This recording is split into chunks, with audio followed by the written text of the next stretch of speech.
In this series of videos on procedures for managing temporary layoffs and redundancies, I'm going to focus this video on what to do in a layoff situation. While I've touched on the area of layoffs in a separate video, I now want to go into more detail and step you through the key information you'll need as an employer. The Redundancy Payments Act provides for the layoff of employees where an employer is unable to provide work for which the employee was employed to do, and the employer believes that the stop of work will not be permanent, as in the case with the coronavirus. So what does that mean legally? An important point to note is that an employer can only place employees on a period of layoff where there is a contractual provision to do so, or where the employer relies on established custom and practice of laying employees off in your workplace. We are in a crisis currently, and explaining the lack of any other options to staff has been clearly outlined. For example, due to the government direction to close pubs and hotels closing due to health and safety risks, etc. Also, you need to ensure you select people for layoff based on objective grounds in case you're not laying off all staff. Remember, for many it will be their first time having to be in this position of layoff, so it's new and difficult for both employers and employees, so be kind and patient at this time. You must communicate the reason for this step, i.e. the coronavirus in this case, how long you expect it to last. For example, a rolling 2-week period, it'll be reviewed, so that employees get their benefit in a form and a letter explaining this to them.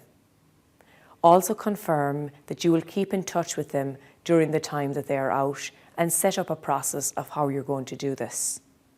The new payment that has been put in place is available to all employees and the self-employed who have lost employment due to the economic downturn caused by the COVID-19 pandemic. The payment has a simple one-page application form, and the amount of $350 will be paid to the person who is on layoff for up to a period of 12 weeks. Individuals applying for the payment will be required to apply for the normal job seekers payments within this 6-week period, because this is only a temporary payment to help employees immediately.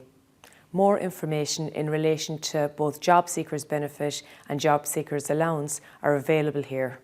Once this normal job seekers claim is subsequently received, the department will process these claims and reconcile payments at that time. This will involve backdating increased payments for certain employees. The government is asking employers, if at all possible, to continue to pay workers, even if they are laid off during this period, at least at the job seekers rate of €203 per week, and employers will get the money back as part of a new refund scheme. If this isn't possible, employees will be paid via the department scheme. This link has the full details, including the one-page form here. If a layoff or a short-time situation exists and has continued for more than 4 weeks, or for 6 weeks in the last 13 weeks, an employee may give their employer a notice in writing of their intention to claim redundancy under legislation. Unless you give the employee a counter notice within 7 days of their notice, stating that within 4 weeks of the date of their claim for redundancy, it will be possible to offer the employee not less than 13 weeks' work without layoff or short time. We have been lobbying the government to change this, and the good news is it worked. The government has confirmed that it has now paused the clause that allows employees to claim redundancy during layoff until the 21st of May, and the government will review that again then. In summary, the key actions for you to take are: number 1, review your employment contract to identify if you can contractually lay people off without pay, or if it is custom and practice within your business. Number 2, communicate very regularly with staff throughout the process. And number 3, follow the correct legal process for the layoff. Thank you for watching, and I hope you found this useful.